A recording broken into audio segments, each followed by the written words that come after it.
কেন্দ্রীয় বাহিনীর জওয়ান নেই, ভোজ কর্মীদের সঙ্গে যাওয়ার জন্য রয়েছে উত্তরপ্রদেশ পুলিশ। অসুস্থ, প্রবীণ এবং বিশেষ চাহিদা সম্পন্ন ভোটারদের বাড়ি বাড়ি গিয়ে ভোট নেওয়ার সময় কোনো ঝামেলা হলে তার দায়িত্ব কে নেবে, এমনকি ভোজ কর্মীদের নিরাপত্তার দায়িত্ব কে নেবে, এই প্রশ্ন তুলে শুক্রবার সকালে বালুরঘাট বিডিও অফিসে বিক্ষোভ দেখালেন ভোজ কর্মীরা। খবর পেয়ে ঘটনাস্থলে আসে বালুরঘাট থানার আইসি সুমন্ত বিশ্বাস সহ বিশাল পুলিশ বাহিনী ও প্রশাসনিক আধিকারিকরা। পরে ইউপি পুলিশ, কেন্দ্রীয় সশস্ত্র বাহিনী তা ভোজ কর্মীদের বোঝান বালুরঘাট থানার আইসি সুমন্ত বিশ্বাস। প্রায় ঘণ্টাখানেক পর ভোজ কর্মীদের আশ্বস্ত করে ভোট নিতে পাঠানো হয়।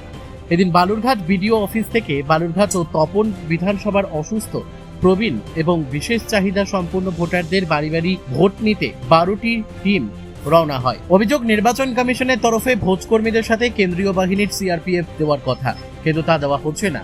ফলে পুলিশের খাকি পোশাক পরেই ভোট গ্রহণ করতে যাচ্ছে ইউপি পুলিশ কর্মীরা। ফলে নিরাপত্তাহীনতায় ভুগছে ভোট কর্মীরা। এ নিয়ে শুক্রবার সকালে বালুরঘাটে বিডিও অফিসে বিক্ষোভ দেখায় ভোজ কর্মীরা।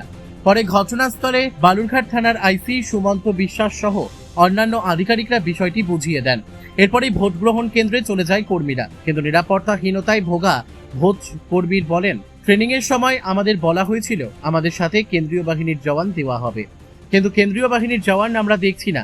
উত্তরপ্রদেশ থেকে আগত আর্মড পুলিশ ফোর্স দেখতে পারছি, যাদের পোশাক পশ্চিমবঙ্গ রাজ্য পুলিশের মতোই, যা দেখে কেউ ভয় পাবে না। ফলে আমাদের নিরাপত্তা নিয়ে প্রশ্ন উঠছে। মহিলা ভোট কর্মীদেরও একই অভিযোগ, মহিলা পুলিশ নেই, সেক্ষেত্রে আরো নিরাপত্তাহীনতা বাড়ছে। দিদি আপনাদের কি সমস্যা হয়েছে এখানটায়? সমস্যা বলতে আমাদের ট্রেনিংয়ের সময় বলে দেওয়া হয়েছিল 4 জন সিআরপিএফ থাকবে, 2 জন ওয়েস্ট বেঙ্গল পুলিশ থাকবে, আর সেই সাথে আমরা যারা কর্মী। তো আজকে দেখছি সেখানে সিআরপিএফ এখন ব্যবস্থা নেই। হ্যাঁ, উত্তরপ্রদেশ থেকে যে পুলিশ এসছে তাদেরকেই আমাদের সাথে পাঠানো হচ্ছে। আর সেই সাথে লেডি কনস্টেবল থাকলে আমাদের একটু সুবিধা হতো, যেহেতু আমরা মানে নারী, আমাদের সাথে একজন মহিলা কনস্টেবল হলে আমাদের কিছু সমস্যা হলে তিনি আমাদের সাথে থাকতেন। তো সেইটা আমরা পাইনি, কেউ সব আমরা পুলিশ কর্মীকে পেয়েছি, এটাই আমাদের অসুবিধা। কতটা নিরাপত্তাহীনতা ভুগছেন আপনারা? নিরাপত্তাহীনতা বলতে বেশ ভালোই, কারণ আমাদের যদি কখনো বাথরুম বা কোনো অন্য প্রবলেম কিছু ফেস করতে হয়, তখন আমাদের বাধ্য হয়ে সেই পুলিশ কর্মীকে বলতে হবে।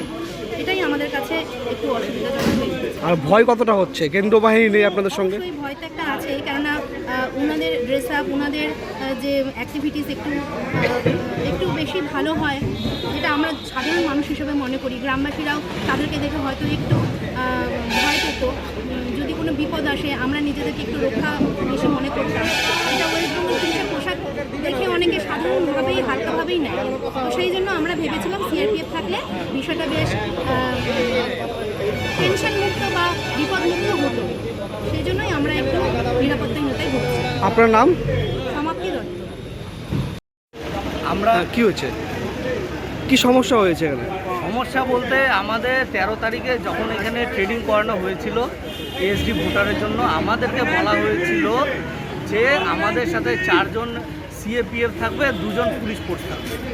তো আমরা নর্মালি যেটা সিএপিএফ বলতে বুঝি, সিআরপিএফ হোক, বিএসএফ হোক, এসএসবি হোক, এদেরকে বুঝি। তো আজকে আমরা এলাম, আসার পরে আমরা এখানে দেখতে পাচ্ছি যে উত্তরপ্রদেশ থেকে ওনারা পিএসইউতে নিয়ে এসেছে, যাদের ড্রেস কোড একদম আমাদের ডব্লিউবিপির মতো। ওনারা আমাদেরকে এখানে এটা কনভিন্স করার চেষ্টা করছেন যে ওনারাই নাকি সেন্ট্রাল ফোর্স, কিন্তু আমাদের বক্তব্য আমরা সিআরপিএফ ছাড়া যাব না। তো এখানে থানার আইসি সাহেব আসলেন, বিডিও অফিসের যারা আধিকারিক আছেন ওনারা আসলেন, ওনাদের বক্তব্য আমাদেরকে এটার সাথেই যেতে হবে।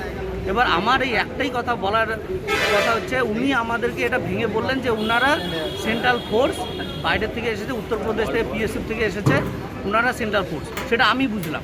এইবার আমি একটা একদম ইন জেনারেল যেটা বলছি, আমি যখন ওনাদেরকে নিয়ে কারো বাড়িতে যখন যাচ্ছি, তারা সেই ড্রেসটা দেখে নিয়ে তারা বুঝবেন ওনারা ডব্লিউবিপি। আমাদের যদি লাইফে রিস্ক হয় তার দায়িত্বটা কে নেবে, এটা হচ্ছে আমাদের মেন কনসার্ন। কি ধরনের ভয় পাচ্ছেন আপনারা? কয়েকদিন আগে তো আমার থেকে ভালো আপনি জানবেন, কয়েকদিন আগে তো উত্তর দিনাজপুরে তো দেখেই নিলেন। আপনার নাম? সন্দীপ সাংমা। সন্দীপ সাংমা। কি সমস্যা হয়েছে? হ্যাঁ, কি সমস্যা হচ্ছে আপনাদের? সমস্যা বলতে আমরা যখন পোলিংয়ের জন্য যাচ্ছি তখন বলা হচ্ছে, সন্দীপদা যেটা বললো যে অন্য রাজ্যের পুলিশকে দিয়ে পোলিং করানো হচ্ছে, এনারা টেকনিক্যালিটিসের উপরে সেটাকে বলছেন, কিন্তু গ্রামে সেটা বোঝানো প্রবলেম হতে পারে। যদি কোনো সিকিউরিটিস প্রবলেম হয় that can be a problem first. আর সেকেন্ড, আমরা বলছি প্রত্যেক টিমে একাধিক লেডি স্টাফ মেম্বার্স রয়েছেন, তাদের জন্য লেডি কনস্টেবল বা লেডি স্টাফের অ্যারেঞ্জমেন্ট করা উচিত ছিল, সেটাও করা হয়নি। এবং আমাদের যে ব্রাউজার দেওয়া হয়েছিল সেখানে বলা হয়েছিল 4+2 দুজন রাজ্য পুলিশ থাকবেন, সেটাও ওনারা টেকনিক্যালিটিসে বলছেন যে থাকবেন না। এই প্রবলেমগুলোই আমরা ফেস করছি, যেহেতু গ্রামে গ্রামে যেতে হবে, সেটাই আমরা জানাবো। কতজন পুলিশ কর্মীকে দেওয়া হচ্ছে? পুলিশ কর্মী কিছু দেওয়া হচ্ছে না, দেওয়া হচ্ছে ইউপি পুলিশ বা অন্য কোনো রাজ্যের পুলিশের থেকে 4 জন করে কর্মী দেওয়া হচ্ছে। আপনারা মূলত কি কাজ করবেন আজ থেকে? আজকে বাড়িতে গিয়ে ভোট নেওয়া হবে, যারা ভোট দিতে অক্ষম তারা ভোট দেবেন, আমরা গ্রামে গ্রামে গিয়ে ভোটগুলো নিতে হবে।